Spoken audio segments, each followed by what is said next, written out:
so glad to be here, and I've already hugged a few of you because, in fact, I was your counselor. I will tell you that I have done this presentation several times throughout the years, and not until this week when I was really thinking about what do I have to say that it hit me really hard. And that is, you all as families have a huge obligation for our society. And here's why. Right now, the lady who is guiding your students is a Highland Park graduate. Okay, there's one reason. That's huge. When I came into the district, they didn't think about hiring someone from the district. But let me tell you about another young person that I have who I'm working with right now. Highland Park graduate, reaches out to me on the telephone this fall. Haven't seen nor heard of this young woman since she worked with me in my consulting business. I don't know her family. I'm not related to her. And she is a teacher at a charter school, special ed teacher, at a charter high school in Houston. And she has mentored a special young woman throughout high school, and she was asking if I would work with that young woman. Y'all, my heart, I'm like, oh my gosh, these people are gonna make a difference. Not only, just in the paper yesterday, one of the guys who, I'm telling you, was a piece of work when he was in high school. Picture is in the paper yesterday for some big national responsibility he's got. The girl who developed all the medical tests that you can do from your home, that is a Highland Park graduate. So we've got a huge responsibility. And when your 8th graders enter the high school next year, across the auditorium, the proscenium says, enter to learn, go forth to serve. And that's really important. So, something to think about. All right, let's talk about this process you're about to start. And if this is your oldest child, breathe, calm down, it's gonna be okay. And you will hear this discussed so much between beginning of second semester and spring break that you will just be sick of high school transition. But basically, here's it in a nutshell. Colleges look at the courses they take. Single most important thing. They look at the grades they make in the courses they take. They look at what they do with their time outside the classroom, and they look at standardized testing. 2 years ago, when all of this pandemic started, I would have told you that standardized testing was on its way out, which I truthfully hoped for. University of California's system has totally done away with SAT, ACT forever. But I was in a session with the lady who coordinates the University of Texas regional office. UT Austin is bringing it back full force next year, so we are done with test optional. So, standardized testing, which is a bone to pick for a lot of our kids, is gonna be back. So, what we're worried about right now is courses they take. There's a document online, and if you just Google Highland Park Kilty, K-I-L-T-I-E, that's the Bible for the high school. They do a really good job of keeping it up to date.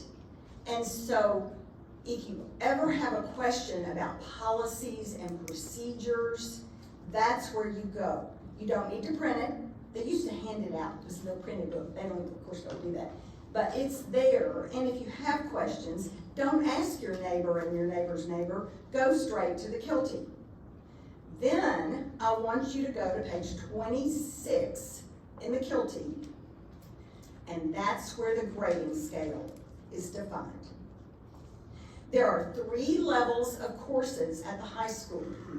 There's standard courses, there's honors, and pre-AP. What I think is happening, and I really haven't researched this, so a little ignorant, the pre-AP word must be phasing out of the state terms, and more classes are being called honors rather than pre-AP, but that's all the same. And that's category 2 of the grading scale. And the highest category is category 1, and that's AP classes.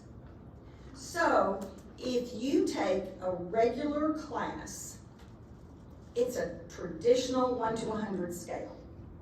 And it's divided 97 to 100, 93 to 96, and so on down. And those, your students' courses are assigned a GPA point at the end of every semester. All right, so if any of you have any of you had kids go through the high school? Okay, so you got more of a learning curve because they've moved to the 9 weeks piece. So you'll have 2 9 weeks grades worth 40% each, and then the final exam is worth 20%. So every course is averaged. You're assigned a GPA point. Those GPA points are then averaged, and that gives you your GPA for the first semester. In most cases, they're going to have 7 classes.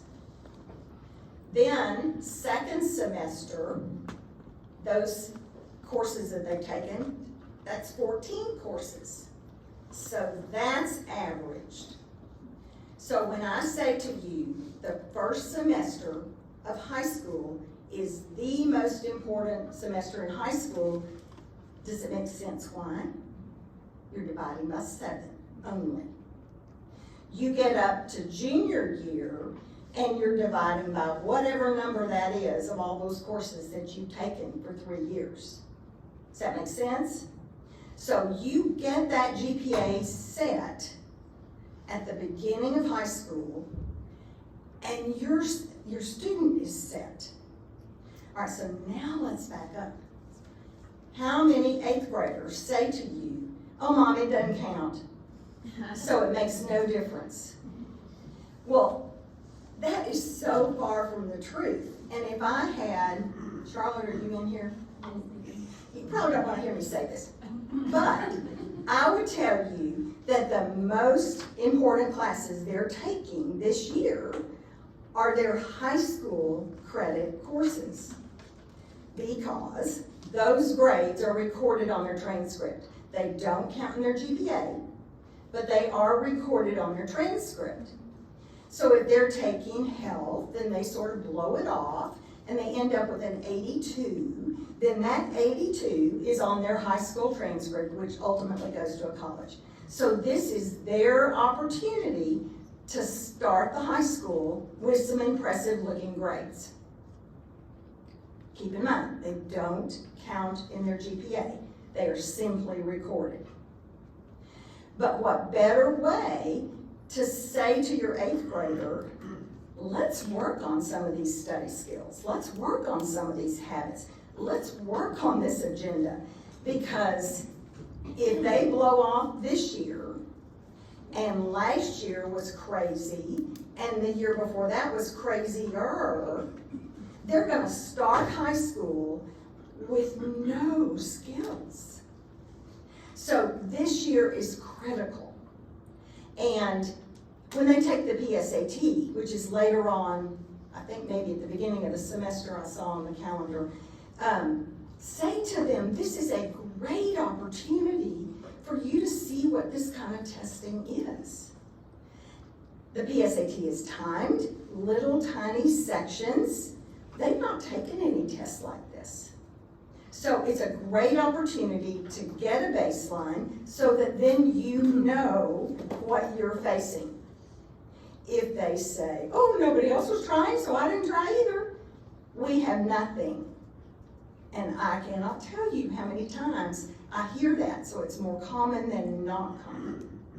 Does the PSAT in 8th grade count for anything? No, it counts for nothing, other than it gives you an idea of what kind of standardized test taker they're going to be. And y'all, I got to tell you, you can look around and spend up your college money on test prep. It's absurd and bizarre, but it's one of the criteria.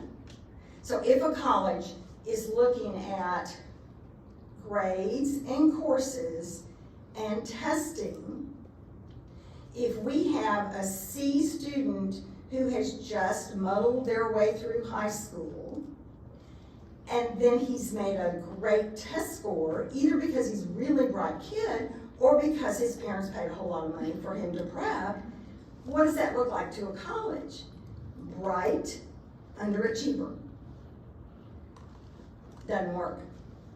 If you have someone who struggles in 9th grade, figures it out, and by 11th grade, they've got their act together, a college is much more apt to take a chance on them. So that testing is how they do on one day. And the day in and day out is what's so important. And you can start the day in and day out right now. Does that all make sense? Have any of you heard the, oh, it's 8th grade, it doesn't count? Yes. Yeah. So, I mean, it's not like it's some new thing that one of them has figured out. It's just been really common. Okay, so let's talk about the high school. We want healthy, happy, well-rounded kids. And after the pandemic, we've got a lot of stressed out kids. So we're trying to piece them back together so that when they start the high school next year, when you look at this chart on page 26 in the Kilty, if you've got any kind of competitive bone in your body, you're gonna go, well, why wouldn't we take just all pre-AP or honors classes and AP classes, and we're better off making a 70 than not. Well, if you end up with a kid with an eating disorder or pulling out their hair or whatever, you've kind of robbed Peter to pay Paul. So you're trying to figure out a balance. Now, if you've got one who's got their study habits down, who's focused, that you know is ready for next step and challenge, absolutely let them take the honors classes, the pre-AP classes that they want to take. Honors math is really challenging at the high school. Honors science is really challenging at the high school. I would tell you that the amount, now you're going to hear really different things on this. I think about 2 hours a night is the maximum that they should ever have to study in high school.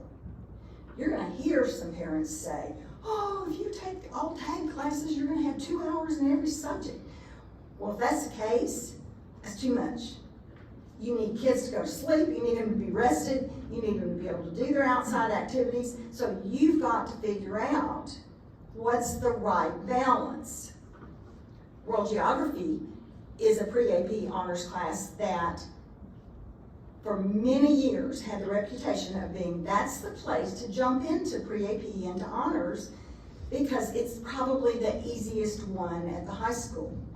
Well, they have realized that that's a forum to begin to teach higher level thinking skills because higher level thinking skills are on the SAT. And so World Geography has really ramped up. So some of the best information that I think you can get, and yet it can certainly have its flaws, is what I call word on the street.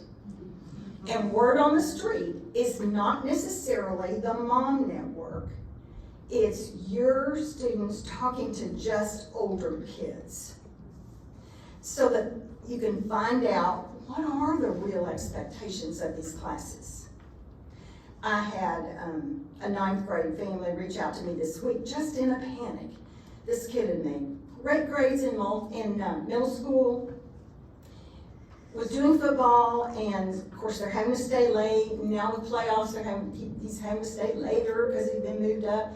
And he has a C+ in, truthfully I can't even remember what class it was. And that mom was ready to bail. I pledge allegiance to the flag of the United States and one nation, under God, indivisible, with liberty and justice for all. Now to the Texas Pledge. On this Texas flag, I pledge allegiance to thee, Texas, one state under God, one indivisible. Now please take a moment of silence to reflect, meditate, or pray.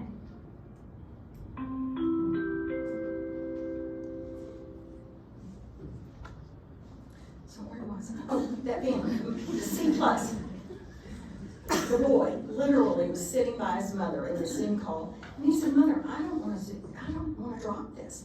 I said, "You should not drop this. You've got to power through. Life's tough, and you got to figure out what you can and what you can't do." And now I have no idea if he dropped it or not, but I bet he didn't drop it. All right, so let's kind of talk about the way that signing up and dropping works. You have to drop, you can drop at the 3-week period, and you can drop again at the 6-week period. But you always run the risk of your schedule having to be changed with the dropping. So if you've got one that doesn't handle change very well, that's not a very good plan. Some kids, change doesn't hurt, doesn't bother them the least, and that's fine, but you run the risk. Plus, your grade follows you. Now, if you stay beyond the 6 weeks, number one, I'm not even sure they'll let you drop, but your grade and your failing, whatever it was, is gonna be on your transcript, on your report card. So that's kind of a weird thing, and you don't want that to happen. So the school tries to be very accommodating with drops, because we got a lot of 8th graders making great grades. And they get over there, and it's a transition, folks. Not only are the courses harder, the school is bigger, the food's even better. And there's cute people doing all sorts of, it's just a really stimulating, exciting place. And it's really hard for an 8th grade moving to 9 to be focused. I've got a grandson who's an April birthday that they did not hold back, and he's about like this. And so when he moves, he's gonna have the issue of 6 feet people and all of that kind of stuff. And you may have some of those in your house. So it's a big transition, just as big as when they go to college. So don't you panic when you see this is really challenging work. Biology at the high school is like college biology you took in college. And that's regular biology. It is ramped up that much. Charlotte, do you remember back to high school biology? Was it oh, what is this? Oh, it's still there. She can be wooed with brownies, though. All right, so that's another thing. They need to use tutorials. I know that it's a very common thing to use outside tutoring, and there's some wonderful companies doing some outside tutoring in this community. But if you sign them up for all tutoring in all their classes, we don't really know what they can do. So you got to teach them, and you can start this year. Use tutorials. Teachers become teachers because they like to be needed. So if I'm struggling in a class and I go to tutorials, what clicks in that teacher's brain? And when it's time to average at the end, has that made a difference? And the answer is absolutely yes. If you're some entitled little kid and you say, well, I can't understand it, I'll just get it at my tutors, what does that do for that teacher's ego? So you gotta coach them. Don't talk about their outside tutors. That is your own private, personal world. But teach them to be assertive with their teachers. Also, teach them to be assertive about handling their own business. When you get to the high school, those counselors are not going to talk to you. They want your student to come to them. So you got to teach them how to do that now rather than later. And besides that, that high school counselor is who's going to be writing their college recommendation when the time comes. So, and forging relationships with their teachers. Those teachers are going to be writing college recommendations when the time comes. All right, so probably you're aware of this, but the state of Texas sets the graduation requirements. And you have to have 4 credits of English, so that's 2 semesters every year. You gotta have 4 of social studies, you gotta have 4 of science, and you have to have 4 of math. There is no coasting in senior year anymore. You all may have come from a high school setting where in senior year you took very little and got out at noon. Think what you're doing to make a negative impact on preparing your students to be ready for college if they did that. And Home Park really does not allow that. So they are going to take important courses every single year.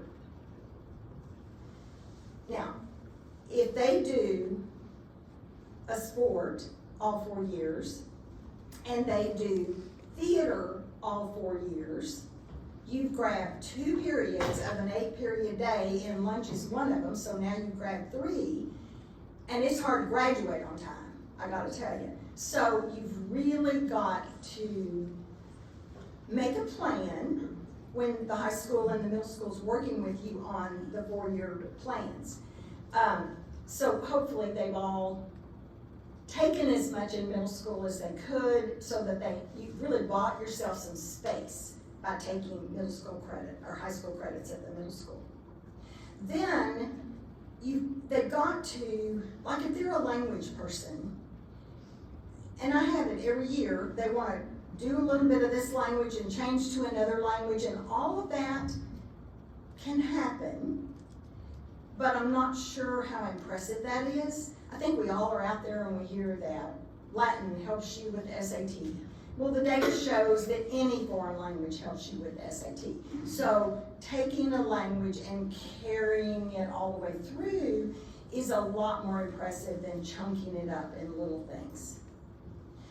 If you have somebody who's nervous about pre-AP or honors English, challenge them. Say, okay, we'll start with regular, but our goal is to get ourselves maybe to a pre-AP or an AP level by the time we graduate. Have a goal. Don't just take the easiest thing there is and sit there all 4 years and not really have accomplished much. With English, math, science, and social studies, you can move in and out of pre-AP and regular every year. So, not in foreign language, in foreign languages other than English. In foreign language, they really don't embrace and discourage making changes among levels in foreign language. But if you are nervous about math, next year take regular math, then have as a goal to move up to pre-AP. Don't just set it, and when you do that 4-year planning, do it in pencil. Don't do it in ink and set in stone and go, I've got to live with this very thing. Now, here's another thing I'm going to say that may not be very politically correct. The high school has so many cool AP classes. AP classes get the highest GPA point. And most of them are not available to them until junior and senior year. So try to carve out space so that when you're a junior and senior year, you've got room for those cool AP classes. And here's some examples: AP Psychology, AP Human Geography, which is like sociology, AP Seminar, which is a new College Board class where you learn how to do college research. Well, college research is very different than and certainly when I went to college. AP European History, absolutely the best course at Highland Park High School, but not a requirement, so you've got to carve out the space. In senior year, the MAPS program, Moody Advanced Professional Services, I guess, MAPS, is a program that the Moody Foundation has put quite a bit of money into the district, and the district has done a lot of research and a lot of planning to get the MAPS program started. And they have it in, and it's a hands-on makerspace kind of program where they wear business clothes and they hear business speakers. And there's a business one, there's an engineering one, which is they love because it's a hands-on thing. Help me with what the other ones are. There's a medical, and the medical one has psychology with it too, doesn't it? I think. Anyway, that takes 2 periods. So you've got to have allotted in your planning 2 periods, and it's an application process. It's open to juniors and seniors. I don't recommend it in junior year because of the grade grabbing, because no MAPS class. MAPS is worth 4.5.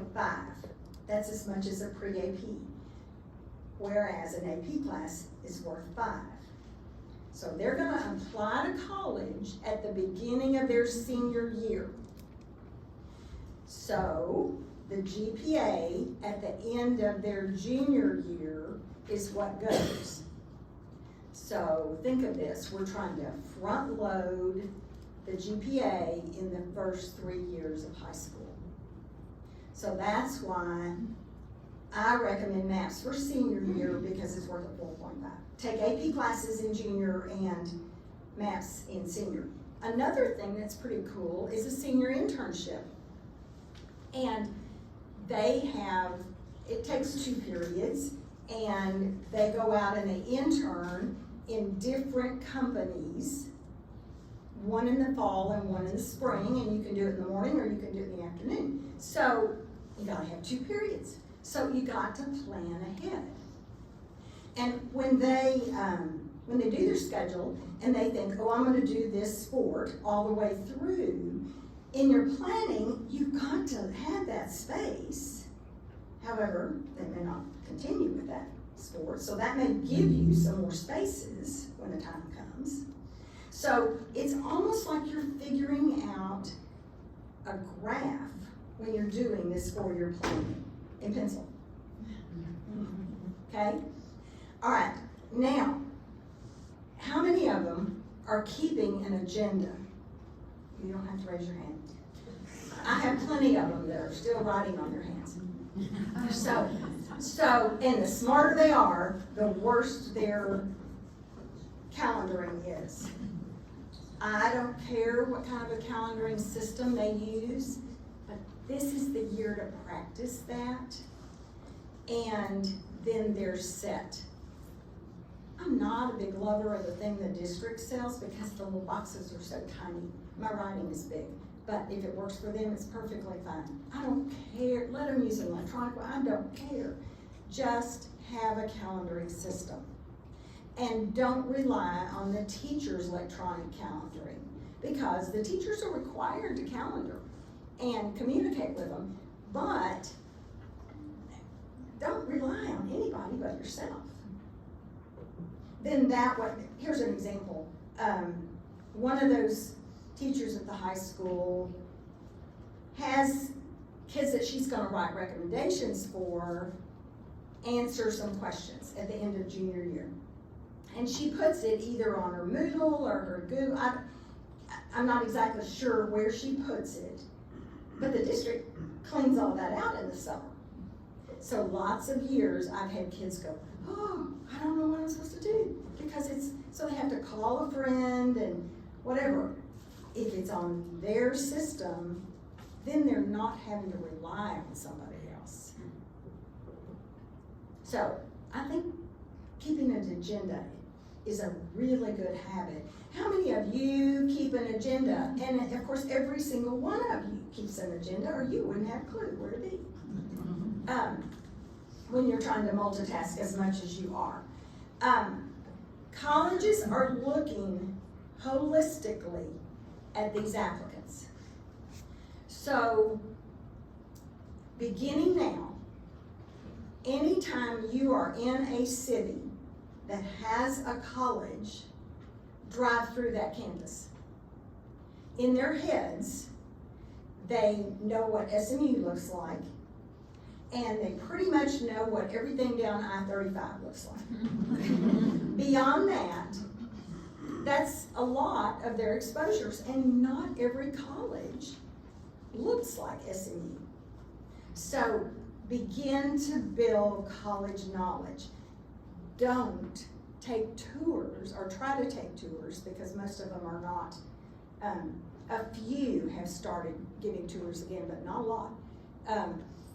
But don't go take tours when they're freshmen and they could care less. You're interested, but they don't care. So don't burn them out. And then try, and this is really hard with Home Park kids, try to build breadth into the colleges that they're interested in. And the reason that's hard is because we're all such college rah-rah people, and we see some of these athletes who've done well, and so that makes some of these younger kids really interested. There are lots and lots of fabulous colleges in the United States. Now, do you want me to talk about the elephant in the room, which is University of Texas at Austin? I will do that. Although I'm only an outsider looking in. About half the classes at Holland Park are about 500 kids, and about half of those are applying. So 2-something applying. University of Texas at Austin says that if you'll get your application to us by November 1st, we'll notify you by February 1st. It is much harder to get into business and engineering than any other school at the university. And February 1st, they may have already heard from 5 schools. And they're all talking to each other, and they're all very anxious to get it solidified. I want a roommate. I want to pick my bedding. It's some silly, bizarre stuff, but it's real. So they're making lifetime decisions based on some things like that. So if they don't hear from University of Texas at Austin until February 1st, then the National College Decision Day is May 1st. I just heard a mom in the office talking to one of the ladies who worked in there, who the lady apparently has a senior, and apparently has been admitted to one school, but now sort of waffling. Well, seniors change a lot, and they need that time until May the 1st to decide about colleges. So back to this 250. Then and this is lessened, about 1/3 of those are admitted. The state sets the automatic percentage of how many kids are automatic. They set it 2 years ahead based on the number of kiddos in the pipeline. So as of now, it's top 6%. So we don't know what it'll be for your year. And that means they're automatically admissible. That does not mean they're automatically admissible to the major of their choice. Last year I had a client in the top 6% of the class, had done every course having to do with pre-med interest throughout Highland Park High School. And in the summer before, she decided she wanted to put business as her first choice. She did, and she didn't get either one of them. So, making a story with your volunteer work, making a story with your courses that you take, all makes sense. So about a third of those are offered admission. Not all of those are offered direct admission. Some are offered, it's called CAP, which means you go to a satellite school, UT San Antonio or a school like that, and then you can transfer in. And end of the story, about 50 Holland Park kids are at the University of Texas as freshmen this fall, and there's more at A&M. For the last 2 years, there have been more Holland Park kids as freshmen at A&M. Well, here's the way A&M is doing their admissions. They're essentially rolling out their admissions. So they find out, they can get a roommate, they can buy their bedding, and they're done. So they're kind of like, why am I gonna wait around for this? I am firmly convinced, because so many adults say to me, do they really read all that stuff? And they absolutely do read every single bit of it. You know what, and this hurts my feelings, you know what they say is the least important factor in college admissions at UT are the recommendations. And they said, this lady who runs the Dallas Regional Center said, I've never in my 15 years read a bad recommendation. Who's gonna write a bad recommendation? So they put less stock in the recommendations than in the rest of the things. With the volunteer work, we very definitely have created a culture of young people and parents who see the value in serving, but it needs to be consistent. Let them play with a few things and then settle into something that they really feel passionate about. And if they're a swimmer, do Special Olympics swimming, and then it shows, use your talent to give back.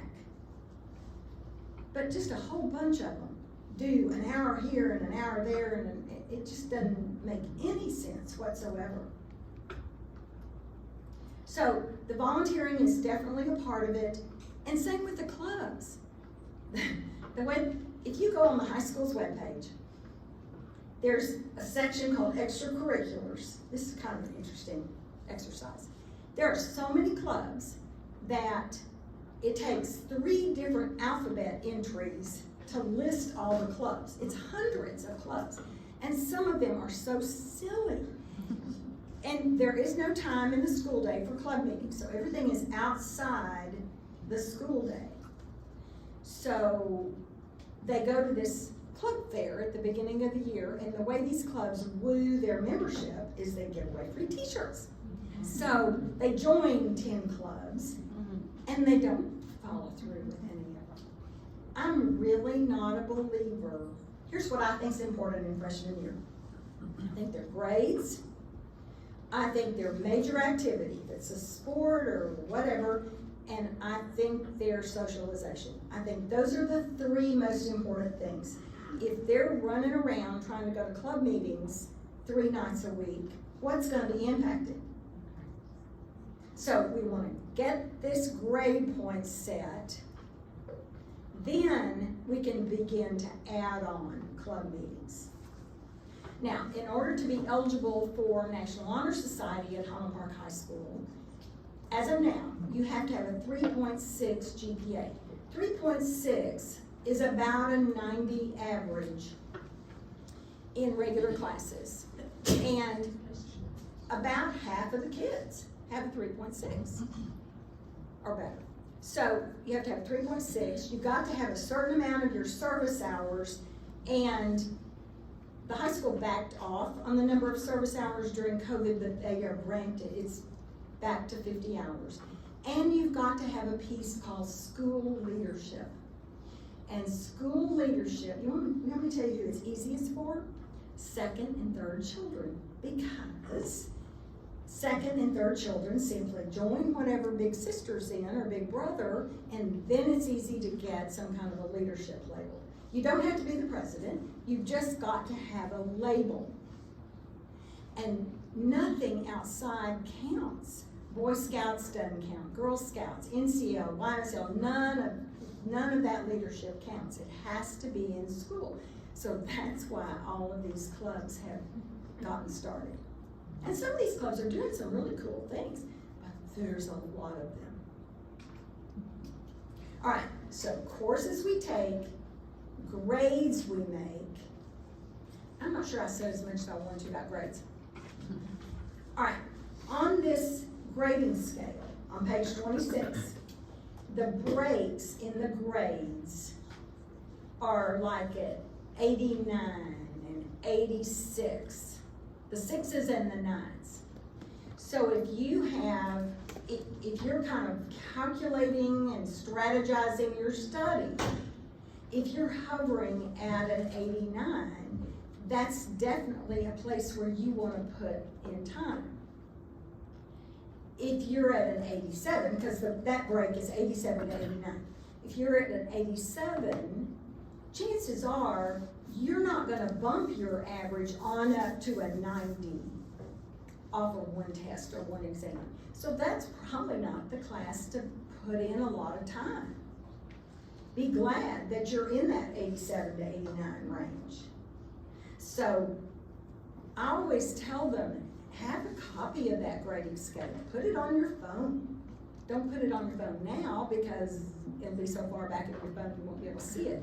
But right before school starts, those are some good conversations to have with them. When you do this planning with the high school and you just talk it to death, after spring break, it's pretty much finalized. So let it drop. Then you find out about summer reading, and you don't find out that until near the end of the year. Well, folks, let me tell you, they're serious about summer reading, and they assess summer reading in the first week of school. And this boy that I was talking to just 2 days ago had done really poorly on the summer reading assessment. See, he was as full of confidence, I can tell by just the discussion, I'll be just fine. And he made a 60 or whatever on the summer reading assessment, and that was like almost a free grade that he'd given away. So bad start. So summer reading is a really great way to get off to a good start. I'm also a pretty big believer in Khan Academy before school starts. I think let them look at the math they're going to take. You do not have to hire tutors for everything. Khan Academy is free, KHAN academy.org. Like if you're moving to geometry next year or you're moving to Algebra 1, do the first couple of lessons in that new math. If you've been in a foreign language, pull up your notes from the year before so that you're just not totally cold. With biology, do Khan Academy. First couple of lessons, then you're familiar. With world geography, I know that my children were totally pretty much unaware of what was going on in the news when they were in high school. I do think that has changed some, but I don't know that it's changed a lot. And in world geography, if there's a tsunami in India, they're going to stop dead in their tracks and they're going to discuss, why was this happening, what is this, whatever. So they need to be aware of the news. Now, I'm not saying they need to read the news an hour a day, but they need some kind of a reliable news source that and you all have discussions about the news. Just so when they get into world geography, they have a clue, plus they're interested in what's going on in that class. Okay? All right, so courses we take, grades we make, standardized testing. You'll take the PSAT again in sophomore year. That's really, truly your baseline. then determine, do we need intense prep, do we not need prep? But my theory is the summer between sophomore and junior is when you do prep. There are people, and if you're one of them, just keep your hand down, who start now working on prep. Well, it's just a lot. And I think you've just got to balance. Remember, we want happy, healthy kids. And then thinking about the holistic view of who is my child going to be when they're an applicant to one of these colleges. And when they build that list, you want them to have stretches. Don't let them be 40 years old and wonder if they could have gotten into school X. But they've got to have realistic schools, and they've got to have a slam dunk safety that they can apply to, that they hear back in a really short amount of time, and then everybody in your house calms down. And then you're in it for the long haul to try to figure out what is the best family business decision for our family. And you may not have those conversations until March and April. Don't say to them now, well, you can't apply there, we can't afford that. Let's explore, let's look, let's see, and then we begin to have those conversations. And use that word, family business decision. Our goal here is to incur the least amount of debt possible. We're not trying to have them have to take care of you when you're old, and we're not trying to use up your retirement money. You've got, and this is not the cocktail party circuit of saying, oh, my child's at so-and-so school. And there's a lot of that goes on, no kidding. So it's a great, fun process with a lot of little pieces that takes planning and thinking and your good parenting skills. They deserve your attention for the next 4 years. Because, well, if you think about it, then they're gone. All they want then is money. Questions? Diane, can I say something real quick? Sure. First and foremost, we wanted to thank you for coming today. Sure, thank you. And then we also wanted to thank Susan Steinmeier for sponsoring today. She left some treats on the table for y'all. That's cool. And would you right now announce your contact information? Because I think that is the big question. I brought some of my cards. You all are more than You happy to can pass those yeah, out. you're welcome to pass them out. Don't force them on anybody. I had a couple text messages while we're sitting here asking for your contact. Email is absolutely the best way to get me. When I get text messages and a strange number comes in, I'm like, who might that be? Diane, I have a question. Yes. So is there any sort of prerequisite for the grades now to be able to get into an AP class? No. My daughter had said you had to have a 95 above in every class. No. I You never look heard at, that. that's a great goal, Lois. I'm gonna say, yes, you do. They'll get recommendations from their teachers. They'll get your recommendation. Ultimately, it is your decision what they sign up for. Yes? Where does TAG fall in high school? How does that? Tag counts the exact same as pre-AP or honors. And there's separate classes, there's TAG AP and there's TAG honors, or is that a whole different? We are so blessed in the Home Park School District that the district funds tag sections of almost every single core class. Okay. When they are juniors, they can waive into tag classes. But y'all, those waivers, and I don't know anything about this year, but in the past, the waivers have been due like in November before the next year. So you really got to be watching your thing. And the only reason that you would want to waive in is if it's a known fact that some dynamite teacher that you just absolutely do not want to miss teaches tag, then that would be a reason to waive in. Right now, there is a man teaching AP government who was tag world geography. Well, Caraway, whatever his first name. And he's fabulous. You do not want to miss him. So if you Hunt Caraway. So if you wave into tag, then you're going to get make sure that you'll get him. But the tag classes give you the only classes that there's tag art and there's tag theater arts, and you don't have to be tag identified. You can audition into those classes. And I saw the tag testing dates, and I don't remember when they are at all, but they're real easy to find if I saw them. And if you think yours is on the cusp, what's hers? Go ahead and test. Tag simply gives you 3 choices of classes. Gives you regular, pre-AP or honors, and tag. And if you know for a fact that typically the best teacher teaches tag, you want that option. Did I answer that question?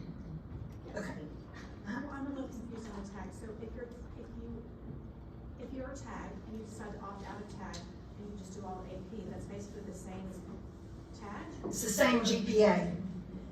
Okay, but So would the teachers be different if you decide, if you're a tag and you do a tag AP chemistry class? could be, Could might that not be. a different teacher or? Maybe, maybe not. So chemistry is a great example. There might be one tag pre-AP section, and there might be the rest all pre-AP or honors. And so obviously that could be one teacher. I will tell you, if you have a tag identified student, don't opt out. Also, if you have a 504 identified student, don't opt out. Keep every identification you can possibly have as you move over there. Because, think about it, a tag kid that's been in all tag classes is pretty insulated. But they know their people.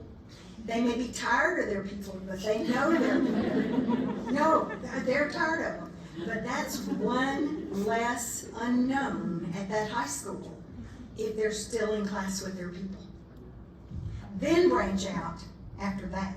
We came to you, my oldest wanted to get out of tag, and we told him he couldn't. And he's done tag English since, the whole time. And he's in maths, and he can't do tag English. And he's like, my people, I miss My them. Like, he people. bitched about them for the last 6 years. He's like, Yeah. but I miss them this year. But that's a good life skill to have to learn some new people. Yes. So And by the time they mature to seniors, they're kind of ready or able to take on new people. But that's just my personal opinion. Yes? When is the first opportunity that they can meet with their counselor to make a claim?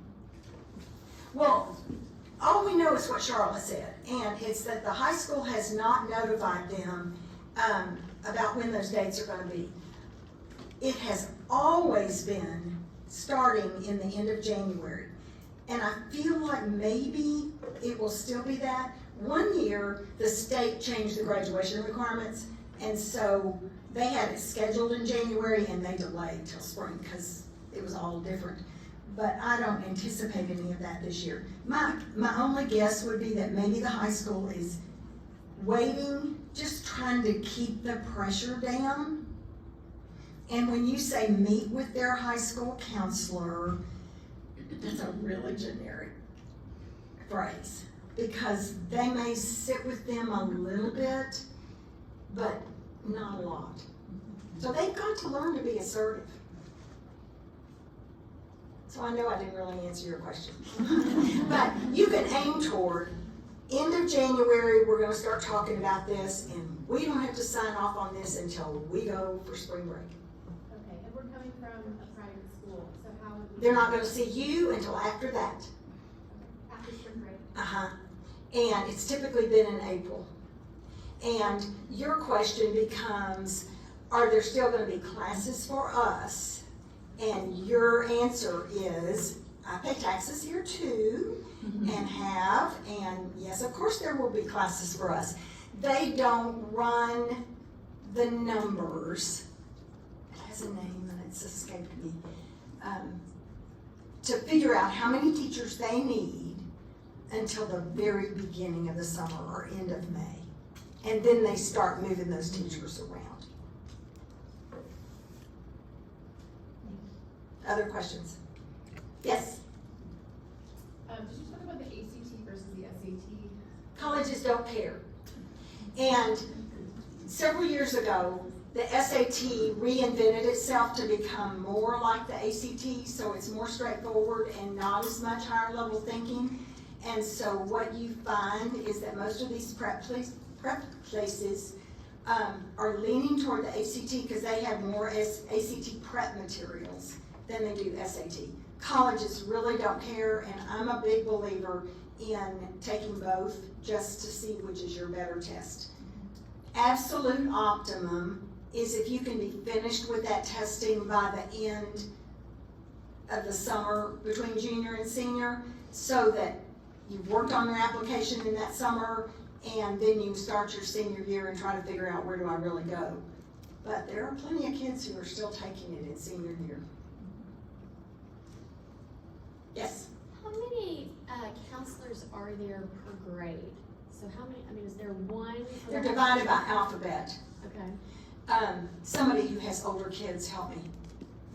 There's like 4 or 5, yeah, there's quite a few. And then there's different counselors for different functions. There's a personal social counselor. Kristen Armour, who was at the middle school, moved over there to do the personal social. There's a lady assigned to college details. And then there's a lead counselor as well. There's definitely more counselors per student, I think, than when my kids were there. It's just, it's a big school. Now I realize compared to Plano, it's not a big school, but we expect help. And it's hard for them to accommodate. But start with teaching yours to access the counselor. Other questions? How are the kids gonna learn about all that? Who's gonna tell them? That's the high school counselors. And, okay, so that's another thing. They have a lot of meetings. What a great question. They have a lot of meetings and a lot of nighttime meetings. And don't think that you've heard it straight from the horse's mouth from me. I'm nobody. You need to come to those meetings, and you need to bring the other parent so that everybody has the knowledge base to make good decisions. So the school will plan this meeting and you should? And one night it may have to do with extracurriculars, and one night it may have to do with electives, and you know, they give you plenty of in-service. It's just there seems to be a little question mark this particular year. And particularly if you went to Highland Park High School, the grading scale is totally different than when you were there. So you, more than anybody else, needs to understand the grading scale. Because it was on an 8-point scale when y'all graduated. Okay? Thank you. And, oh, yeah, one more. About, I've heard that you can take 2 courses Outside the district. outside the district. I may have missed that, but, Sorry. what is the protocol on that? If the district offers the course, physics would be a good example. The district offers physics in summer school. So you can't take physics outside the school district. But if it's a course that the district does not offer, then you can take it outside.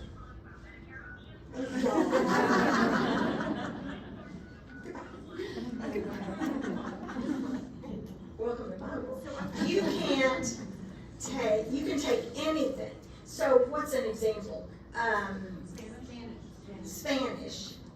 There is a buy your credit commercial company that is certified where you can take Spanish. It's in a very compacted, Bending Oaks is the name of it. You can also take Spanish at the Winston School.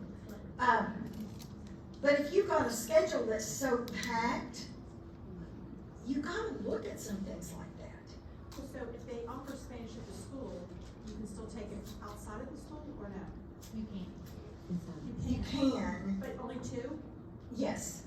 All right, so if you do one of those buy your credit kind of things, don't ever think you can come back into Highland Park High School and take the next level. Because you won't have gotten enough material. It needs to be your last class. So buy your credit, is that the same as the summer class? They don't offer foreign language in the summer. But I'm just saying like physics, if they offer physics in the summer and you take that, does the grade count or? no? Yes, and it's regular physics. But if you're trying to find a hole so that you can take AP European History, which is an awesome class, maybe that's a good idea.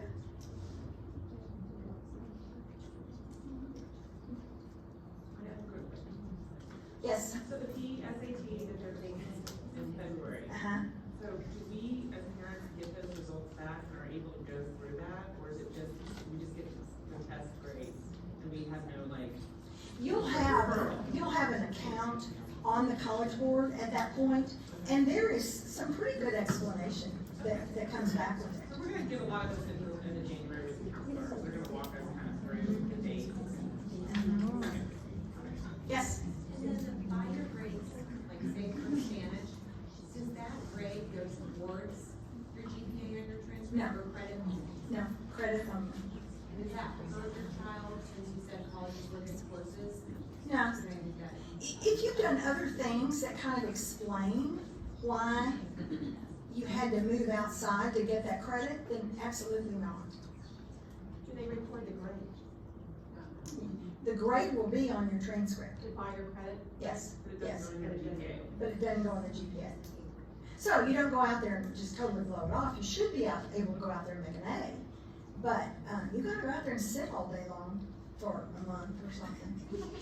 Winston's a lot, Winston's what? Winston is a lot shorter time frame. Is it longer days? More measurements. Oh, it is more expensive? Well, thank you all for having me. Thank you. I enjoyed it.